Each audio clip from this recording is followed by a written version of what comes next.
Assalamualaikum, saya Septia Diva Putri. Saya akan menjelaskan poin-poin yang ada di dalam sumari saya. Untuk temanya sendiri, saya lebih berfokus pada pengaruh perdagangan internasional pada ekonomi Indonesia. Pertama-tama, saya akan membahas tentang kebijakan ekonomi internasional di Indonesia. Seperti yang kita ketahui, bahwa Indonesia masih jauh dari kata maju.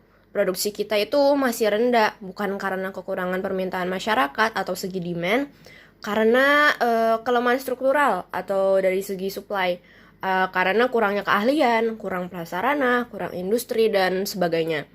Dan perlu kita ketahui, pengangguran di Indonesia ini bersifat struktural, di mana mereka memang kekurangan kesempatan kerja. Indonesia ini kan masih negara berkembang, jadi kita tuh masih memerlukan bantuan negara lain untuk menumbuhkan ekonomi kita. Dengan cara apa? Dengan cara melakukan Foreign Direct Investment atau FDI. Nah, apa itu FDI? Jadi FDI ini adalah bentuk investasi oleh sebuah perusahaan dari suatu negara untuk menanamkan modalnya dengan jangka waktu yang panjang ke sebuah perusahaan di negara lain. FDI ini sangat populer dalam bidang pembelian, konstruksi pabrik, pembelian tanah, pembangunan baru yang telah banyak dilakukan dari perusahaan asing. Contohnya itu perusahaan Freeport, perusahaan tambang itu yang dari Amerika, itu sudah melakukan FDI lebih dulu di Indonesia dan banyak membantu sekali Indonesia dalam perekonomiannya. Namun sayangnya ini FDI ini juga bisa berdampak negatif di Indonesia. Jika nih FDI yang masuknya tinggi, maka bisa melemahkan daya saing ekspor dari segi harga. Itulah kenapa pemerintah juga harus pintar membuat kebijakan untuk mengontrol FDI ini. Seperti pemerintah dan stakeholder harus terus memacu penanaman modal asing di Indonesia, namun tetap diimbangi oleh pengawasan. Mampu mengarahkan FDI tidak hanya pada sektor-sektor domestik yang justru dapat meningkatkan pada konsumtif masyarakat, tetapi juga pada sektor-sektor yang produknya berorientasi ekspor. 3. Mengharuskan pemerintah untuk berusaha mendorong peningkatan volume ekspor untuk mempertahankan atau meningkatkan nilai ekspor di tengah menguatnya nilai rupiah terhadap dolar. Selain FDI ini, negara Indonesia itu juga harus bisa menaikkan sektor-sektor lain. Seperti kita ketahui kan, Indonesia itu adalah negara maritim, di mana memiliki lebih dari 1.000 pulau. Itulah kenapa Indonesia tuh harus bisa lebih berfokus pada sektor kelautan, karena memiliki potensi besar untuk kenaikan pertumbuhan ekonomi. Dan untungnya ini dalam pemerintahan Jokowi, mereka sedikit demi sedikit memperhatikan sektor kelautan.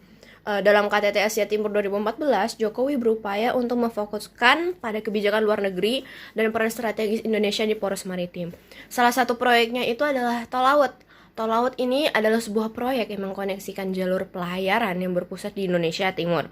Selain itu, Tol Laut juga mendukung pemerataan ekonomi di Indonesia karena sarana transportasi antar pulau sudah terbaiki sehingga memudahkan pengiriman barang antar pulau. Selain itu juga, Jokowi juga menegaskan batas teritorial kelautan di Indonesia di mata negara. Seperti contohnya itu pada tahun 2014, Menteri Kelautan Bu Susi berusaha membuktikan Indonesia adalah negara yang tegas akan batas kelautannya dengan menenggelamkan kapal asing yang masuk ke wilayah Indonesia tanpa izin. Kebijakan penenggelaman kapal ini akan melindungi potensi sumber daya laut dari pencurian dari negara-negara asing.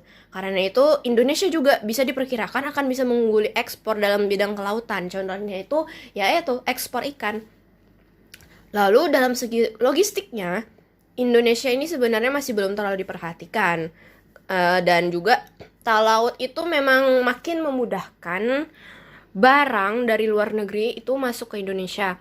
Dan itulah kenapa Indonesia, tentunya pemerintah itu harus bisa menguatkan barang-barang dalam negeri, barang lokal, agar tidak kalah bersaing dengan barang-barang dari luar negeri, agar tidak kalah dari harganya juga.